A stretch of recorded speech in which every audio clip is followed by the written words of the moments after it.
बिस्मिल्लाहिर्रहमानिर्रहीम। नेक्स्ट हमारा टॉपिक है सेमी डायरेक्ट प्रोडक्ट या नॉर्मल प्रोडक्ट।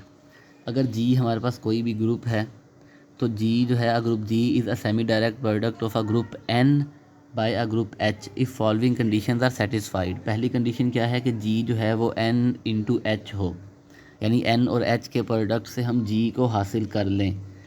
एन जो है वो जी में नॉर्मल हो एच की हमने बात नहीं की। एन जी में नॉर्मल हो और उन दोनों का इंटरसेक्शन आइडेंटिटी हो। अगर एच भी नॉर्मल हो जी में तो वो सिंपली डायरेक्ट प्रोडक्ट बन जाएगा। मतलब कि हर direct product semi direct product है, लेकिन कन्वर्स नहीं है। एन नॉर्मल है, एच एन और एच का इंटरसेक्शन आइडेंटिटी है, और एन एच का जो प्रोडक्ट है वो जी है, तो हम कहेंगे जी जो है वो सेमी डायरेक्ट प्रोडक्ट है। हम इसे ये भी कहते हैं कि ये एक्सटेंशन है। We say that G is an extension of N by H.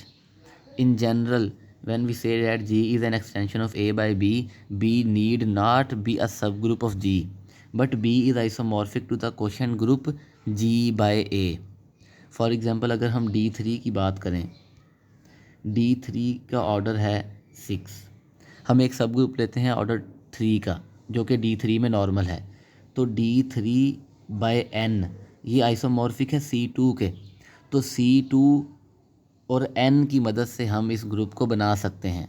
C2 और N की मदद से हम इस ग्रुप को जनरेट कर सकते हैं। तो D3 जो है हम ये कह सकते हैं कि वो C3 और C2 का सेमी डायरेक्ट प्रोडक्ट है। ठीक है। और जो C2 था वो आइसोमॉर्फिक किसके था, G बाय A के। A यहाँ पर हमारे पास नॉर्मल है इन G। जैसे D4 है, D4 को हम एक सब ग्रुप लेते हैं जिसका ऑर्डर 4 है, जो कि नॉर्मल है इन D4, और एक सब ग्रुप लेते हैं Y जो कि नॉर्मल नहीं है।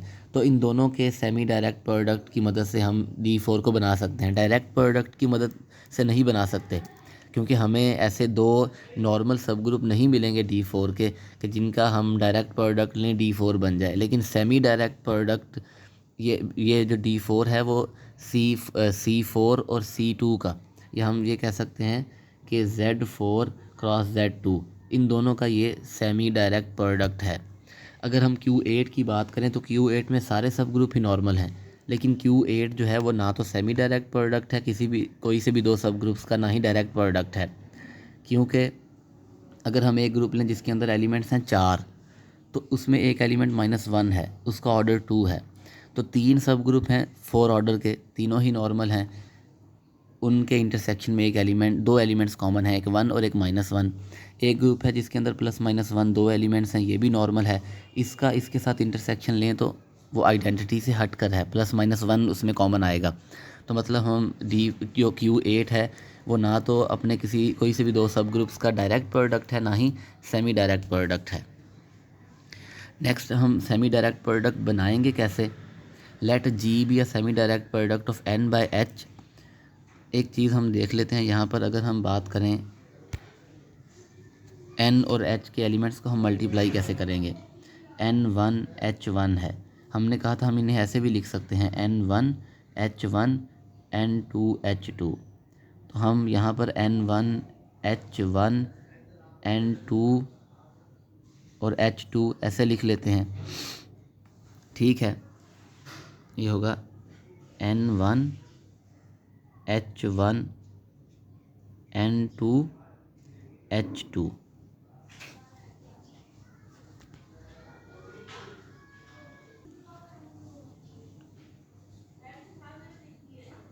ठीक है, अगर मैं यहाँ पर आइडेंटिटी इंट्रोड्यूस करवाऊँ तो ये क्या बनेगा, N1 H1 N2 H1 inverse, और ये H1 इंटू H2। अगर मैं इस एलिमेंट को देखूँ तो ये एलिमेंट N का एलिमेंट है, क्योंकि N नॉर्मल है तो ये N का एलिमेंट होगा, और ये N1 है। और ये क्या है, ये कॉन्जुगेशन है N की बाय B। तो हम ये लिख सकते हैं क्योंकि ये है H1 N2 H1 इनवर्स, ये कॉन्जुगेशन है, कॉन्जुगेट एलिमेंट है।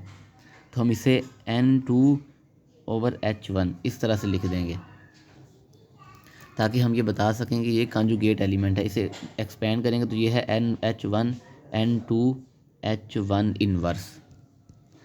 लेट G जो है वो सेमी डायरेक्ट प्रोडक्ट है N/H का।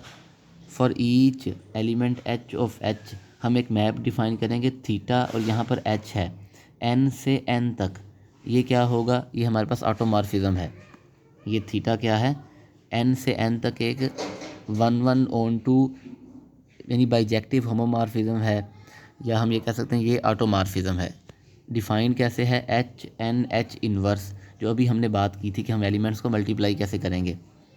Is an automorphism of N the map theta from H to automorphism group of N, यानी auto of N defined by theta of H is equal to theta H, जो कि हमारे पास automorphism है N से N तक, is a homomorphism. अगर ये होगा तो हम हर ऑटोमॉर्फिज्म के लिए एक सेमी डायरेक्ट प्रोडक्ट हासिल करेंगे N और H की मदद से।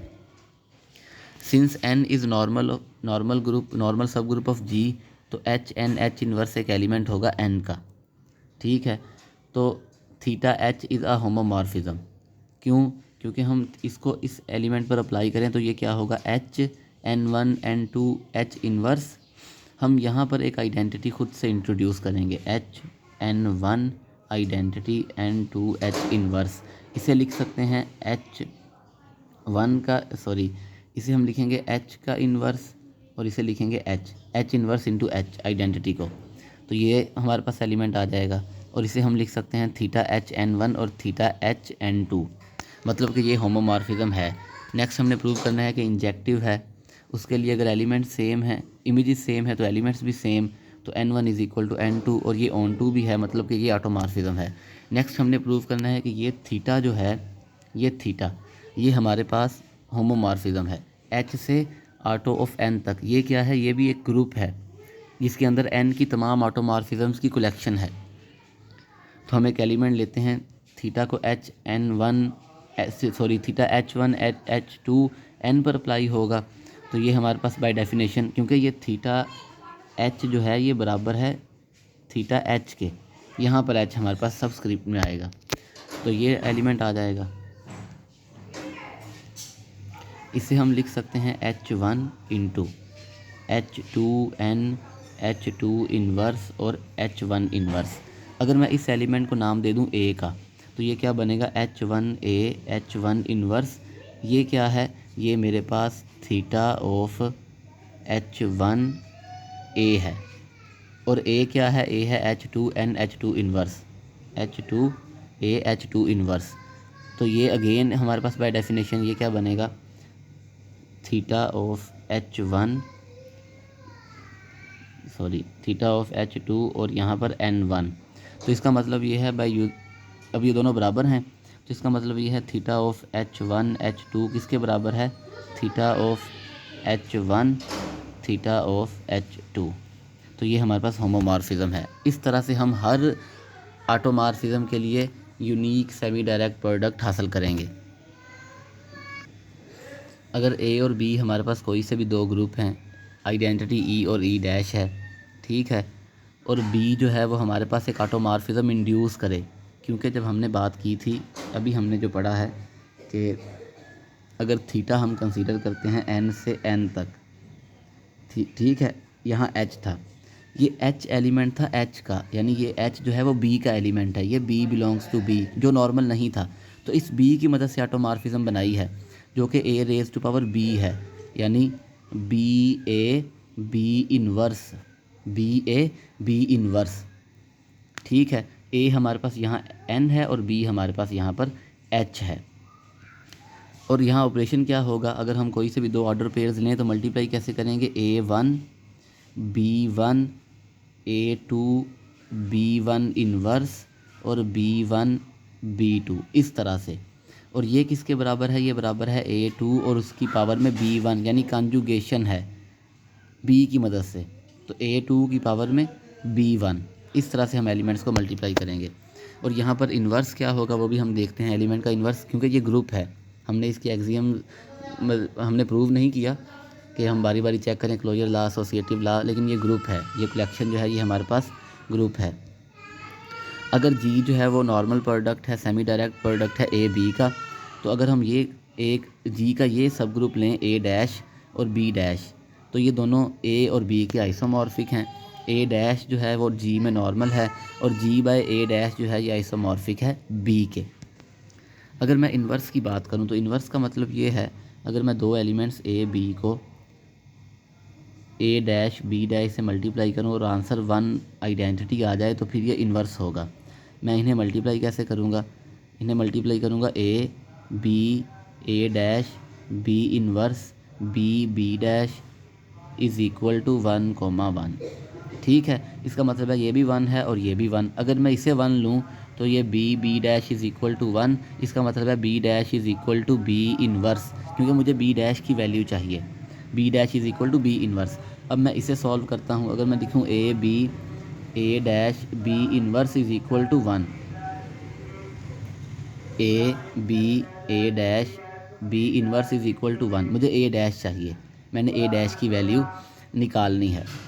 ठीक है, इसके लिए मैं क्या करूँगा कि मैं यहाँ पर पहले ए इन्वर्स अप्लाई करता हूँ इस साइड पर, तो ये आ जाएगा b a dash B inverse is equal to a inverse.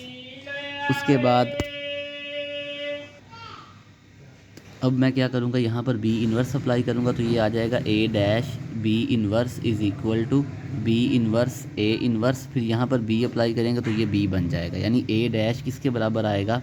B inverse A inverse B. क्या मैं इसे ऐसे लिख सकता हूँ ए इन्वर्स और उसकी एक्सपोनेंट में बी इन्वर्स? क्योंकि ए पावर बी क्या था जी? B A B inverse. अब यहाँ इन्वर्स होगा तो यहाँ इन्वर्स, यहाँ पर भी इन्वर्स और यहाँ पर बी, जो कि ये है। तो मतलब किसी भी एलिमेंट ए बी का इन्वर्स जो है वो है ए इन्वर्स और उसके एक्सपोनेंट में b inverse comma b inverse, ये एलिमेंट का इन्वर्स है। तो इसका मतलब है अगर ए ई डैश ए और ई डैश ए वन और ई डैश दो एलिमेंट्स हैं हमारे पास ए डैश के, तो इसका इन्वर्स क्या होगा? अगर ए वन की बात करें तो ए वन इन्वर्स और उसमें आइडेंटिटी का इन्वर्स, वो आइडेंटिटी ही है, उसे हम ई ऐसे ही लिख देंगे, यानी वो है ए वन इन्वर्स ई डैश, ये एलिमेंट का इन्वर्स है। एलिमेंट और उसका इन्वर्स अगर हम उन्हें मल्टीप्लाई करें तो जो अगेन हमारे पास एक एलिमेंट आता है, न्यू एलिमेंट, हमने कहा था a b belongs to H है, तो फिर a B inverse belongs to H होना चाहिए, तो फिर एच सब ग्रुप होगा। ये क्राइटेरिया था। हमने एक ए लिया और उसका इन्वर्स लिया, मल्टीप्लाई किया, अगेन ए डैश का एलिमेंट है, तो मतलब कि ये सब ग्रुप है। हमने प्रूव करना है कि ए डैश जो है वो ए के आइसोमॉर्फिक है। हम ये पहले भी बहुत दफ़ा कर चुके हैं। हम एक मैपिंग लेंगे अल्फ़ा ए ई डैश पर, इस तरह से अप्लाई होगा कि आंसर ए आए। अब ये मैपिंग 1 है, ऑन टू है, होमोमॉर्फिज्म है, नथिंग टू प्रूव, इसे हम चेक कर सकते हैं। नेक्स्ट हमने प्रूव करना है कि ए डैश जो है ये नॉर्मल है। नॉर्मल भी हम पहले प्रूव कर चुके हैं सब ग्रुप्स को। एक एलिमेंट ए लेंगे जी में से, ए डैश का एलिमेंट और ए इन्वर्स, ये अगेन हमारे पास ए डैश का एलिमेंट है, तो हम कहेंगे कि ये हमारे पास क्या है? नॉर्मल सब ग्रुप है। अगर हम इसकी बात करें तो ये क्या है? ये है ए इन्वर्स उस बी इन्वर्स जो कि यहाँ पर लिखा हुआ है। अब हम इन सब को मल्टीप्लाई करेंगे, पहले इन दो को मल्टीप्लाई कर लें, फिर इसके साथ मल्टीप्लाई करें तो हमारे पास अगेन जी ए डैश का एलिमेंट आएगा, तो ये नॉर्मल है। नेक्स्ट हमने ये प्रूव करना है कि जी बाय ए डैश जो है वो बी की आइसोमॉर्फिक है। हम जी से बी तक मैपिंग लेते हैं, म्यू कह दें या एफ़ कह दें, f of A b is equal to b. अब ये मैपिंग 1 भी है, ऑन टू भी है। उसके बाद हमने सिर्फ सब्जेक्टिव प्रूव करनी है मैपिंग और होमोमॉर्फिज्म, क्योंकि हम फर्स्ट फंडामेंटल थ्योरम यूज़ करेंगे, जिसमें हमने कहा था कि जी बाय कर्नल जो है वो इमेज के आइसोमॉर्फिक होता है। अब क्योंकि सब्जेक्टिव है तो इमेज बी होल बी है। अब ये होमोमॉर्फिज्म प्रूव कर दिया हमने, और ये सब्जेक्टिव भी है तो ये एपीमॉर्फिज्म है, यानी ऑन टू होमोमॉर्फिज्म है। कर्नल फाइंड करना है। कर्नल हम कैसे फाइंड करेंगे? कर्नल हमारे पास होगा, हम इस तरह जैसे बुक में है वैसे नहीं करेंगे। कर्नल का मतलब है ए बी के वो एलिमेंट्स, जी के वो एलिमेंट्स जिन पर मैं फंक्शन अप्लाई करूं और आंसर क्या आए? आइडेंटिटी आए, ई डैश आए। ठीक है, लेकिन हमने कहा था कि एफ़ ऑफ ए बी बराबर है बी के। एफ़ ऑफ ए बी किसके बराबर है? बी के। अब बी यहाँ ई डैश है, तो इसका मतलब है b is equal to e dash, तो ये क्या बनेगा? ये बन जाएगा a b belongs to G such that a e dash belongs to a dash, यानी कर्नल में जी के वो एलिमेंट्स आएंगे जिनका सेकंड एलिमेंट आइडेंटिटी हो, और जिनका सेकंड एलिमेंट आइडेंटिटी है बी की वो ए डैश है। तो कर्नल किसके बराबर आ गया, kernel is equal to a dash. Kernel किसके बराबर है, ए डैश के। अब हमने होमोमॉर्फिज्म को प्रूव किया है कि ये एपीमॉर्फिज्म है, तो जी बाय कर्नल जो है वो बी की आइसोमॉर्फिक है। अब जी जो है ये हमारे पास ग्रुप है, नॉर्मल प्रोडक्ट है, semi direct product with a normal सब ग्रुप ए एंड अ सब ग्रुप बी ऑफ जी। तो फिर हमारे पास जो फॉलोइंग स्टेटमेंट्स हैं वो इक्विवेलेंट हैं। G is semi direct product of A B, G is equal to A B और उनका इंटरसेक्शन आइडेंटिटी है। Every element of G can be uniquely written as G is equal to A B if a group G is normal product of a group A by a group B corresponding to automorphism phi of B induced by the elements of B in A। तो हम G को लिखेंगे A G जो है वो semi direct product है A का bye B, यहाँ पर फाई। इसको कुछ बुक्स में ऐसे भी लिखते हैं इस तरह से कि ये जो नोटेशन है ये शो करती है कि ए नॉर्मल है, लेकिन यहाँ पर हम ये नोटेशन है और यहाँ ए नॉर्मल है, तो हम ये अंडरस्टूड कर लेते हैं कि जो पहले है वो नॉर्मल है। तो नोटेशन हम क्या यूज़ करेंगे, जो जी है वो सेमी डायरेक्ट प्रोडक्ट है ए का by b corresponding to an automorphism.